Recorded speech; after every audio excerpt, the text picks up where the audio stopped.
பெரம்பலூர் அருகே 10ஆம் வகுப்பு மாணவியின் கோரிக்கையை ஏற்று புதிய நூலகத்தை திமுக சட்டமன்ற உறுப்பினர் சிவசங்கர் திறந்து வைத்துள்ளார்.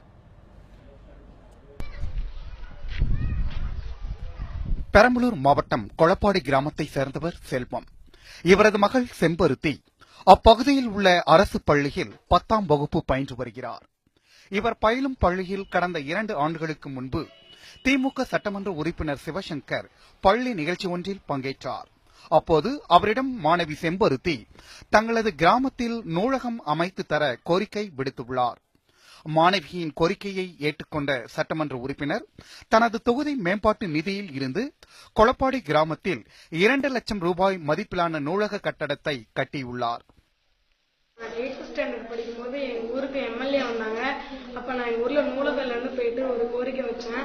அப்ப நான் 8th படிச்சுட்டு இருந்தேன். அந்த நூலகத்தை இப்ப எங்க ஊருக்கு 2 லட்சம் ரூபாய் நிதி ஒதுக்கீடு பண்ணி அவர் கட்டிட்டாரு. இதில் சட்டமன்ற உறுப்பினர் சிவசங்கர் மாணவி செம்பருத்தியை அழைத்து கட்டடத்தை அவரது கரங்களாலே திறந்து வைத்தார். மேலும் கட்டடத்தின் கல்வெட்டில் மாணவி செம்பருத்தியின் பெயரும் பொறிக்கப்பட்டுள்ளது. தற்பொழுது பக்கத்தில் இருக்கின்ற துங்கபுரம் பள்ளியில அரசு மேல்நிலைப் பள்ளியிலே 10ஆம் வகுப்பு படித்துக் கொண்டிருக்கிறார்.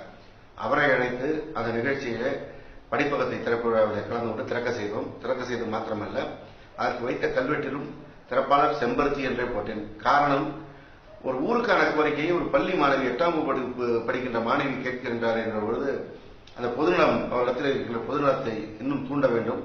மற்றவர்களுக்கு இது ஒரு எடுத்துக்காட்டாக இருக்க வேண்டும். மாணவியை ஊக்கப்படுத்தவே நூலகம் அமைக்கப்பட்டுள்ளதாகவும் இதனை அனைவரும் பயன்படுத்திக் கொள்ள வேண்டும் என்று சட்டமன்ற உறுப்பினர் சிவசங்கர் வேண்டுகோள் விடுத்தார். முருகானந்தம், நியூஸ் 7 தமிழ், பெரம்பலூர்.